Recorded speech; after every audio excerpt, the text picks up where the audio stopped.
Hey, Boss Broyles here. This is Galaxy Part 3. So what I have done is I have made my planets. I have them all on separate layers. I can see what layer they are on by, I've got some random layers here. I can always, if I have a random layer like layer 1, there's nothing on here. I can right click on the words and I can go down to delete layer. Or I can click on it and click delete or backspace on my keyboard and it will delete that layer. So I'm going to delete planets 4 as well. So let's see. What I want to get you guys in the habit of is naming your layers. So I can use a little eyeball. If I haven't already done this, this is going to be my sun. So I need you to determine what is the main star or light source of your galaxy. This planet is named Abby. This planet is named Greenie. This planet is named Heather.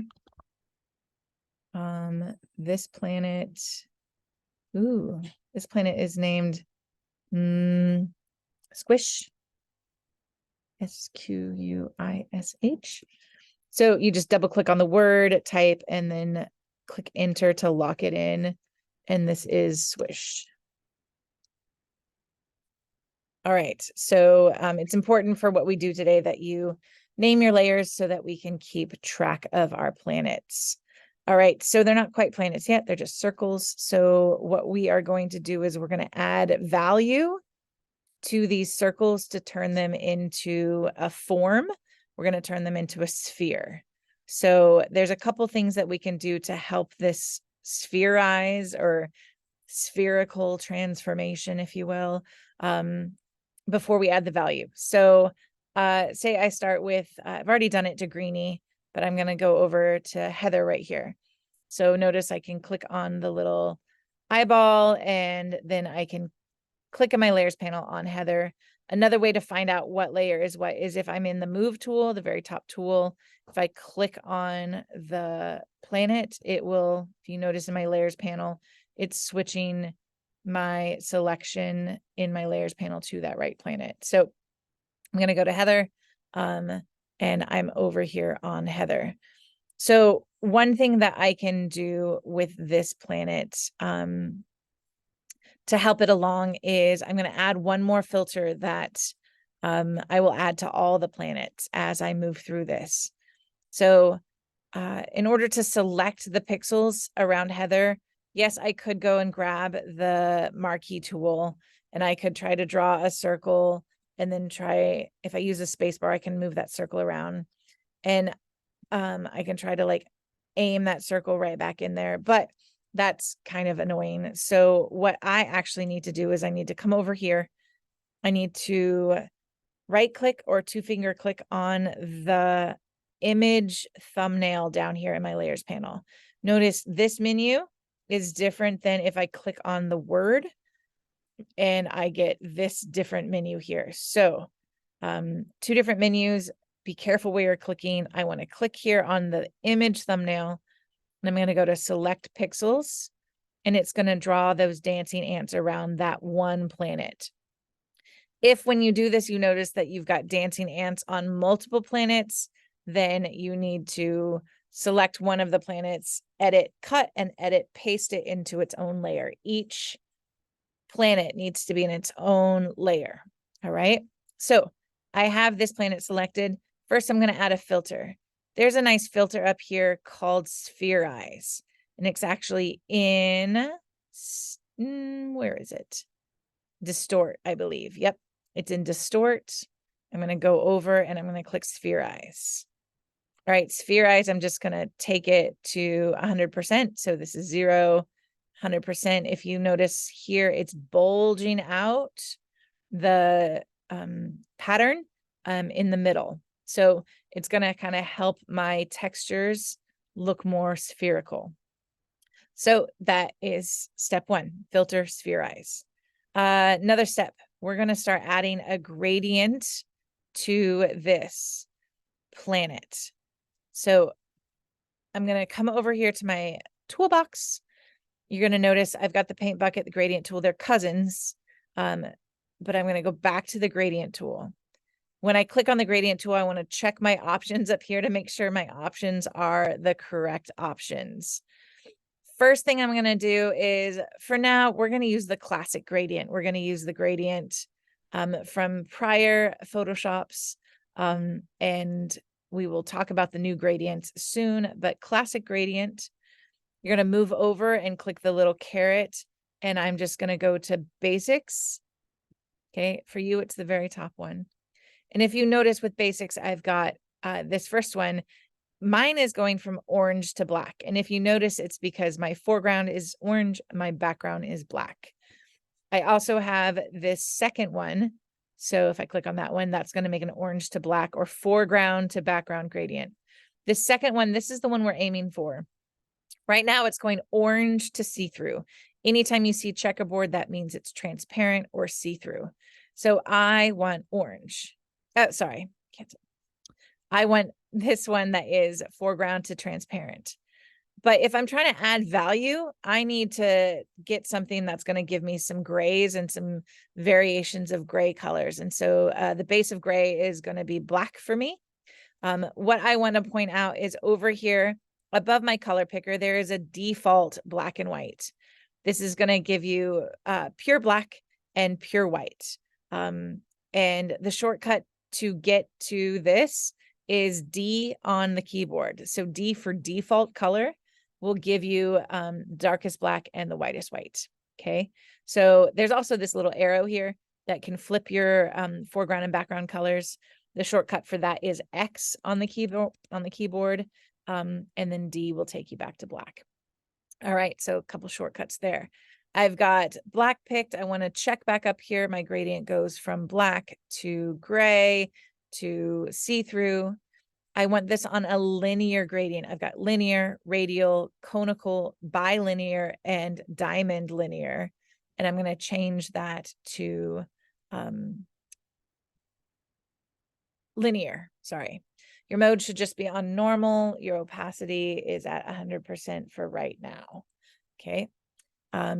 All of these are fine. So we just kind of want to check and make sure that that is all good to go. Here's the deal. So if I go and I start adding value to this planet, I'll do it a couple times. To add gradient, I'm going to click my mouse and I'm going to drag. Notice I have this tail dragging behind me.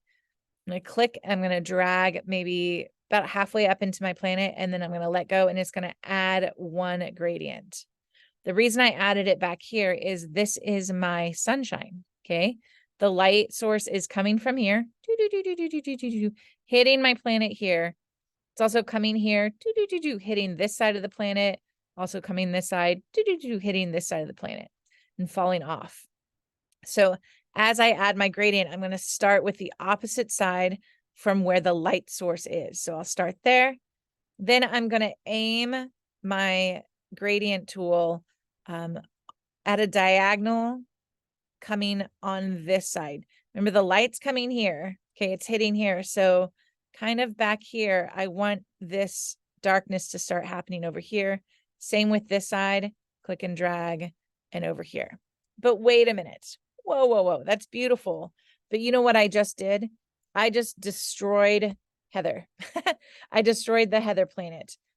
I did what we call a destructive edit, because on this layer, I have just permanently changed those pixels with that value tool. So if I wanted to change that value or pull it down or redo it, I wouldn't be able to redo in the future. I wouldn't be able to redo it because I destroyed Heather. So I'm going to back up a few steps. I can go to edit, undo, but remember Control Z or Command Z will take you back step by step by step. So I'm going to take this back. I'm going to take the value out of it. I went back one too many. So Shift Control Z will bring me back to that Sphereize. All right. So instead of destroying Heather, I'm going to add a new layer above Heather, and I want to title this Heather Shadow. Okay, this is why titles are becoming important, because this layer is where I'm going to start adding my gradient. Notice I'm clicking and dragging. It's got a long tail. The longer the tail, the more spread out your value shift is. If I do a really short tail, so, which is fine kind of for 1 or 2 hits on the back to get that really dark. But I want to make my tail longer and longer, especially as I'm coming around my corners and my edges. So I do want the light to fall off the edges as I'm coming around, and I'm going to build this up so that the value is evenly spread. It almost starts looking like a moon shape, like a crescent moon on the backside of the planet. So the beauty of this is if I turn this layer off, circle, sphere, circle, sphere, I can redo this. It's not a destructive layer on a destructive edit. And I can even go into this layers panel up where it says opacity. I can pull the opacity down, the see-throughness of that value. If I got it a little too dark, I can change that all on its own. All right. Use the beauty of layers. Okay. Add a new layer before you add your gradient fill. Okay. So then I'm going to pop on to another planet. I'm going to hop over to Greenie, add a new layer, title it Greenie shadow, click enter, and then I will select Greenie, select. I have to think about this one. Remember, Command plus, Command minus will zoom you in and out. Light's coming from here. It's going to hit this planet differently. I'm still thinking about this has the bottom of the planet. So if I'm thinking of dragging in my gradient and dragging in my value, I'm still imagining the bottom of the planet is where it's at, and making the sides darker as I go. Okay. So, oh no, I did it again. I destroyed Greenie. Okay. Control Z back. Okay. Make sure Greenie shadow is on Greenie shadow layer. Okay. It'll help you out, I promise. Okay. It's good training for you. So then I've added Greenie shadow, made this look more like a sphere. I already spherized this one. That's why I didn't do it. Just FYI, I forgot that step. The reason why you have 2 labeled planets, because if I wanted to move this planet now, if I just go and move, I'm just moving the shadow. Boo on that. I want to move both these planets at the same time. So I'm going to click on Greenie shadow. I'm going to hold shift. I'm going to click on Greenie. See how they're both selected now, the beauty of shift. With the move tool now, I can move this around. Oh no, right? I'm going to keep it down here. Or if I do move it up a little bit, I'll need to redo that shadow. But I'm going to put a couple planets off of the edge to give myself a lot of space and keep adding the values. All right, so I added values. I'll keep going through these, adding the gradient, adding the value, and then I will be able to start adding rings, and I will start to add glow, and then I'll move on to my stars. So that is the gradient tool, the classic gradient tool. Make sure to save your work, file save as you're working, save it to the cloud, keep it named, and save as you go. All right.